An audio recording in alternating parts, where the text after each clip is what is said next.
Bueno, esta vez nos estamos encontrando para recorrer nada menos que la obra Dialéctica de la Ilustración de los autores Max Horkheimer y Theodor Adorno, y nos proponemos explorar aquí los principales argumentos de esta obra considerada hoy como eje central de la teoría crítica de la Escuela de Frankfurt.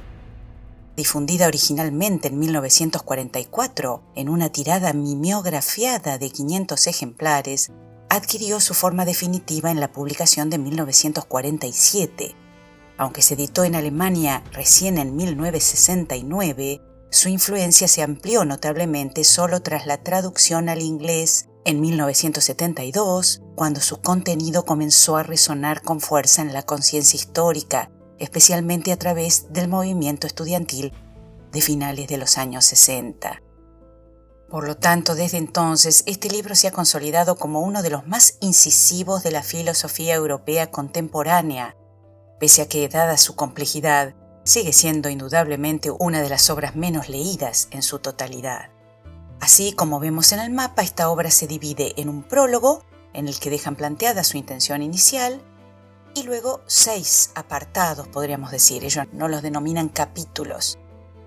El primero, concepto de ilustración, y el cuarto, la industria cultural como engaño de masas, serían los más representativos del pensamiento total de estos autores aquí. Sin embargo, vamos a hacer un breve recorrido por todos ellos para dar un panorama general de la obra.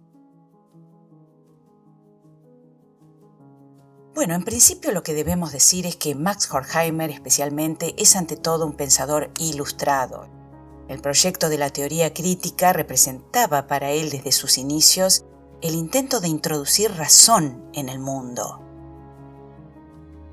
Sin embargo, este objetivo surgía en él de una experiencia fundamental, la concepción de la historia como relato de sufrimiento, de felicidad truncada, de promesas incumplidas para las víctimas y para la naturaleza. Por eso para él la filosofía no podía reducirse a un mero ejercicio teórico, sino que tenía que asumirse como una tarea teórico-práctica. La filosofía debía transformarse en historia para cumplir su propósito esencial, reconciliar la deuda pendiente con la felicidad de aquellos que habían sido sacrificados en ella. A partir de este planteamiento inicial, entonces, Horkheimer se posiciona en la tradición de la dialéctica hegeliana de la historia, aunque desde la perspectiva crítico-materialista con la que Marx había reinterpretado ese legado. No obstante, ambos autores comparten, y esto es fundamental, una preocupación básica: la defensa de la identidad de la cultura europea, a la que ellos veían anclada en el concepto de razón y vinculada a los valores ilustrados que, siguiendo a Kant, representaban para ellos el mayor interés humano, es decir, libertad, justicia y solidaridad. Por lo tanto, en este libro, entre otras cosas, se intenta hacer un balance sobre cómo las promesas de la Ilustración, a las que se llegaría a través de la razón, terminaron en lo que para ellos es la expresión máxima de la decadencia y la barbarie. Y gradualmente los autores reconocen que este objetivo solo puede alcanzarse exponiendo la dialéctica inherente a la Ilustración, es decir, sus contradicciones internas. Pero, ¿qué acontecimientos en concreto son los que acentuaron la urgencia por ilustrar a la Ilustración? En rigor, el Instituto de Investigación Social de Frankfurt inicia ya su labor teórica en un momento crítico de la historia occidental, los años 20 del siglo XX. No en vano, el periodo entre 1914 y 1945 fue definido luego como una época de catástrofes y del colapso de la civilización del siglo XIX. Esto debido a la conjunción de sucesos traumáticos, como las guerras mundiales, la Revolución Rusa, la Gran Depresión del año 1929, la caída de la República de Weimar, el ascenso del fascismo, los campos de concentración, los bombardeos atómicos de Hiroshima y Nagasaki. Es en este contexto de crisis civilizatoria donde se consolida la urgencia por examinar las paradojas de la razón ilustrada. Así, aunque algunos de estos eventos aún no habían ocurrido en el año 1941, este periodo representa para estos autores un punto de ruptura decisivo. En abril de ese año, Horkheimer y Adorno abandonan Nueva York, ciudad que los había recibido al comienzo de su exilio del régimen nazi, dada su condición de pensadores judíos, y se trasladan ahora a California. Se inicia entonces una nueva etapa en su pensamiento, marcada por una experiencia histórica determinante. En ese momento lo que les inquieta profundamente es el avance de la barbarie nazi, la tergiversación del socialismo en el estalinismo de la Unión Soviética y la capacidad manipuladora del capitalismo avanzado en la sociedad estadounidense, fenómeno que observaban de primera mano desde que se habían radicado allí. Así que para ellos el curso de la historia no avanzaba hacia el reino de la libertad prometido por la Ilustración, sino en cambio hacia un claro estado de barbarie. Este diagnóstico daría origen a una nueva fase en su reflexión, desplazando su interés de la teoría de la revolución fallida a la teoría de la fallida civilización. En este sentido, la visión histórica que finalmente adopta Horkheimer tiende a converger ahora con la sostenida por Adorno y articulada en las tesis sobre filosofía de la historia de Walter Benjamin. Es decir, el ver la historia como catástrofe y el progreso como regresión.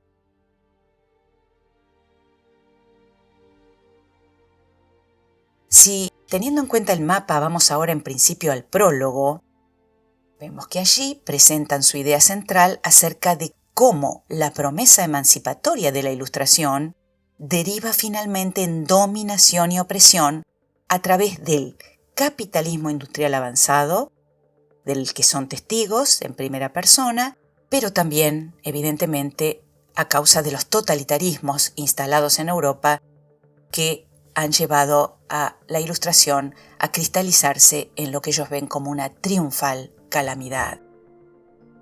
Dicen entonces allí: la aporía ante la que nos encontramos en nuestro trabajo se reveló así como el primer objeto que debíamos analizar, la autodestrucción de la Ilustración. No albergamos la menor duda, y esta es nuestra petitio principii, de que la libertad en la sociedad es inseparable del pensamiento ilustrado. Pero creemos haber descubierto con igual claridad que el concepto de este mismo pensamiento, no menos que las formas históricas concretas y las instituciones sociales en que se haya inmerso, contiene ya el germen de aquella regresión que hoy se verifica por doquier. Si la Ilustración no asume en sí misma la reflexión sobre este momento regresivo, firma su propia condena.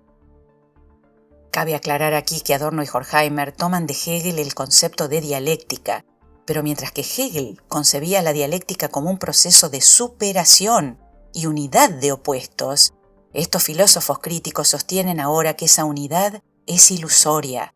Su propuesta es entonces mantener el conflicto y la diferencia como elementos constitutivos de la realidad, evitando el intento de soluciones reconciliadoras. En otras palabras, en tanto la dialéctica hegeliana era un sistema de esperanza, la dialéctica de la Ilustración es en cambio un diagnóstico de crisis.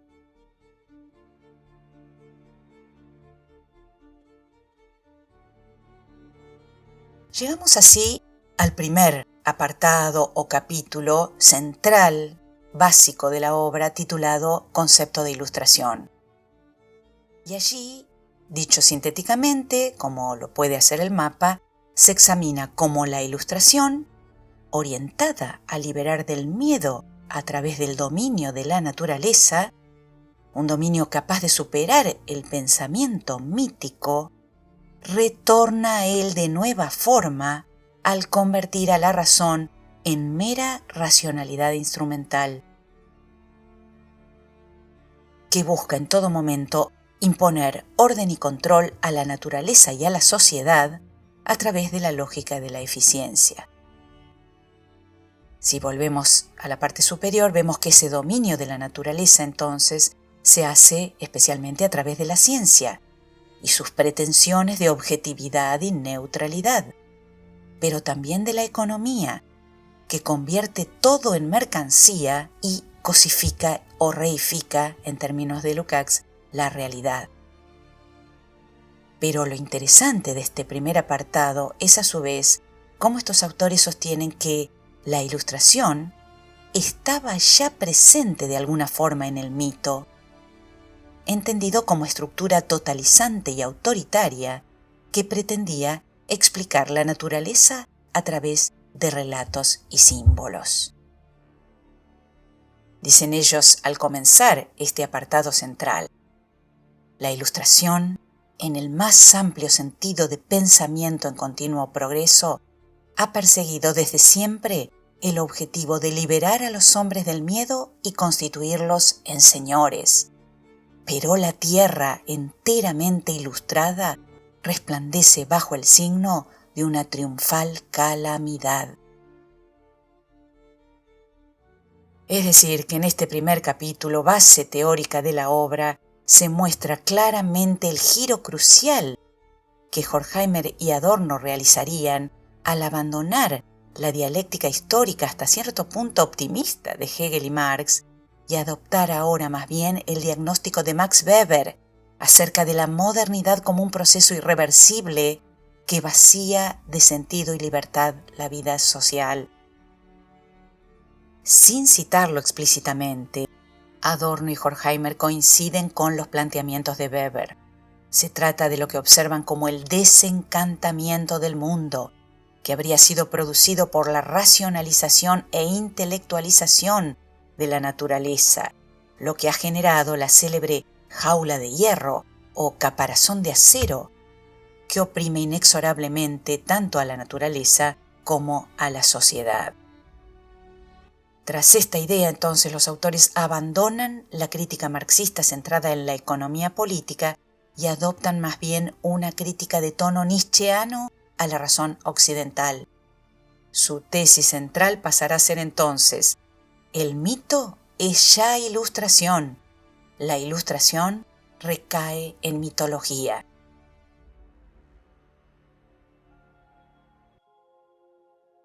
Analicemos entonces en primer lugar la primera tesis, es decir, que el mito era ya ilustración. ¿Qué quieren decir los autores con esta afirmación? A fin de desarrollar esta idea, Horkheimer en particular señala que la enfermedad de la razón radica en su propio origen, en el afán del hombre de dominar la naturaleza. Para estos autores el mito contiene ya un germen de ilustración. Pero, ¿en qué sentido? Ellos aclaran que esto se debe a que en ellos late ya la misma aspiración al control. Los mitos buscaban narrar, nombrar, contar el origen, a fin de explicar y en última instancia dominar la realidad. Por ejemplo, los antiguos creaban historias de dioses o de monstruos para explicar lo que no entendían, como las tormentas, las crisis, las catástrofes, las enfermedades. Así controlaban simbólicamente el miedo. La ilustración, luego, pretende eliminar el miedo mediante la razón y la ciencia, dominando ahora esa misma naturaleza mediante la tecnología. Pero al hacerlo, reduce todo a fórmulas, datos y sistemas, como si el mundo fuera un gran rompecabezas que debe ser resuelto. Por lo tanto, si el mito decía, por ejemplo, Zeus lanza rayos porque está molesto, está enojado con la humanidad, la ilustración afirma: los rayos son electricidad atmosférica y podemos controlarla. Pero al final, ambos llegan al mismo resultado. desencantar la realidad, ya sea con explicaciones muy racionales sobre actitudes de los dioses o con ecuaciones.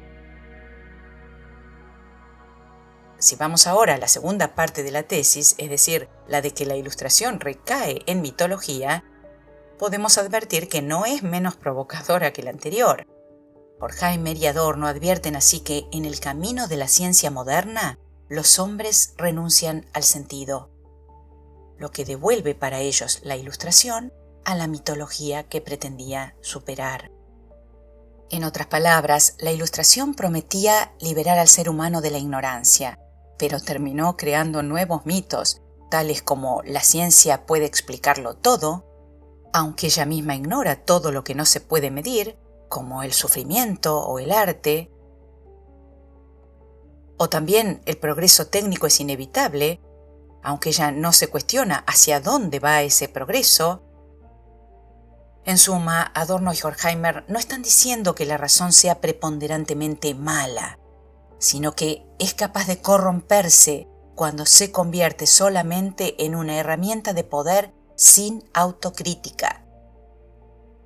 Así la ilustración recae en el mito cuando simplifica la complejidad humana al pretender que todo debe encajar en categorías como útil o inútil, eficiente o ineficiente, o al negar lo que no puede controlar. Y también crea entonces una nueva religión, la de la fe en la técnica, en la que lo importante no es para qué usamos la razón, sino cómo dominarlo todo con mucha mayor velocidad.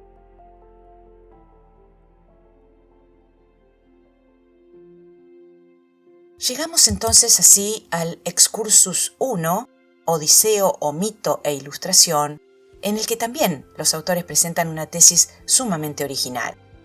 Allí se analiza la Odisea de Homero como un relato que mostraría, según estos autores, la transición del mito a la razón ilustrada, a través precisamente de la figura de Odiseo como un héroe que supera los desafíos que tiene que enfrentar, pero al costo de la negación de su propia identidad y de los instintos.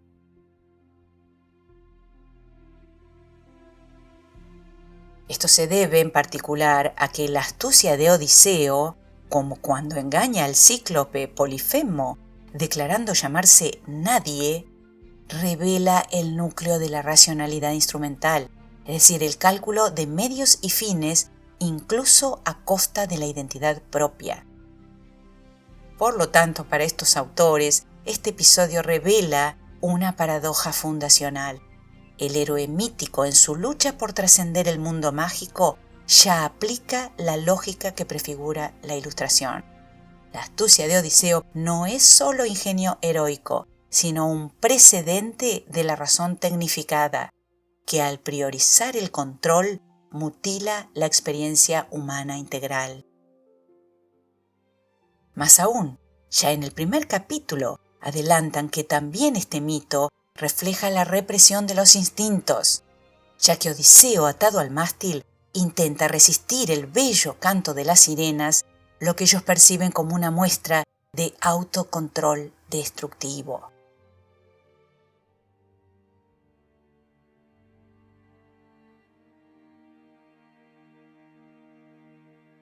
Llegamos así al curioso Excursus 2, Juliet o Ilustración y Moral, que como vemos en el mapa brevemente, es un apartado en el que se contrasta la historia de Juliet, obra del Marqués de Sade, con el Emilio de Rousseau, para mostrar el doble rostro que tendría la ilustración. Mientras que Rousseau propondría una educación moral basada en la libertad y la autonomía bien entendidas, Sade reflejaría las consecuencias de una razón desvinculada de la ética, en la que el cálculo instrumental justifica incluso la crueldad.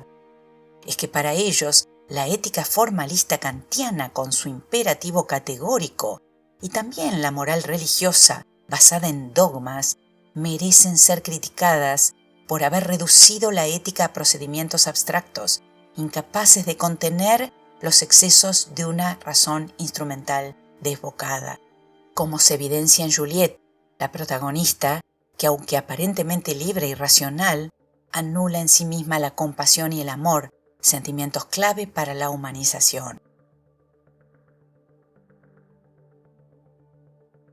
Llegamos así a otro de los capítulos fundamentales de la obra, en el que, dicho sintéticamente a través del mapa, estos autores critican la cultura de masas como una forma de control social que elimina la autonomía crítica del individuo y estandariza el pensamiento, reforzando el conformismo y la pasividad y favoreciendo así el statu quo de la ciudadanía.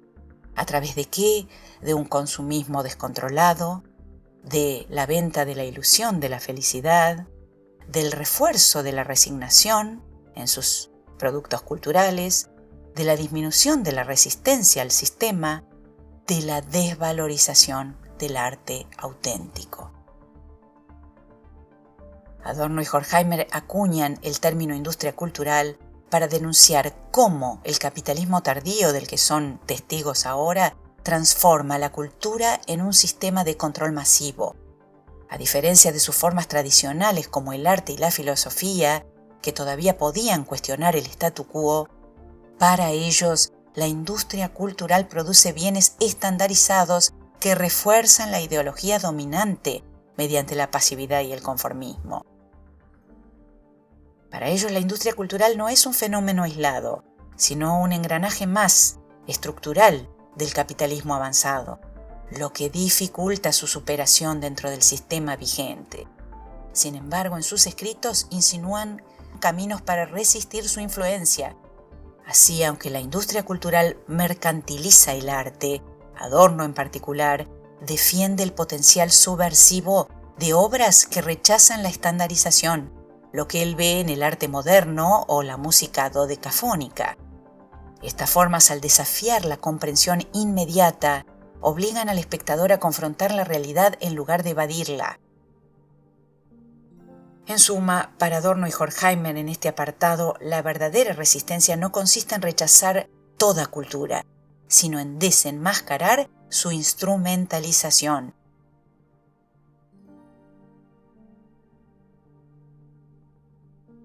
Vamos avanzando hacia el final de la obra, como muestra el mapa, al llegar al apartado de los elementos de antisemitismo, límites de la Ilustración.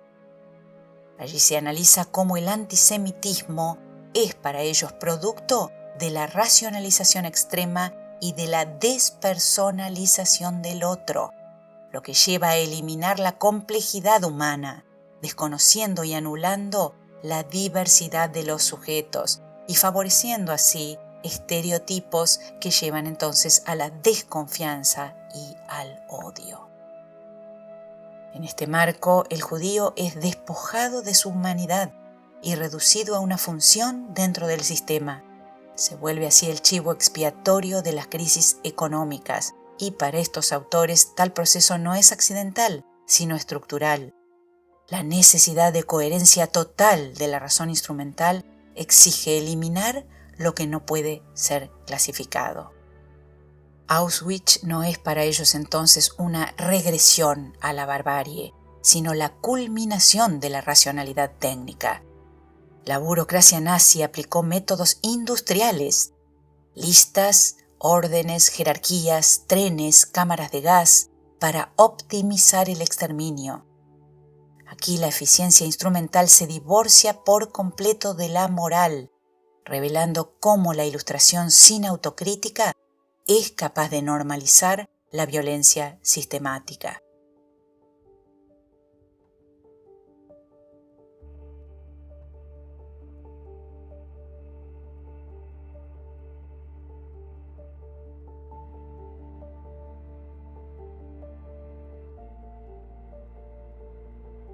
Finalmente entonces llegamos al último apartado denominado Apuntes y Esbozos.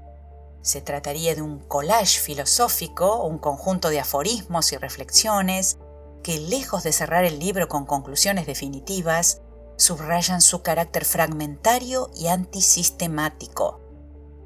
La verdadera crítica, para ellos, debe ser móvil, inconclusa, resistente a la síntesis. Estos textos breves interpelan al lector a pensar contra sí mismo, evitando la comodidad de las certezas. Por ejemplo, uno de los aforismos señala nada menos: la libertad se preserva en los intersticios del sistema, sugiriendo que la resistencia no está en las grandes utopías, sino en grietas marginales de la cultura.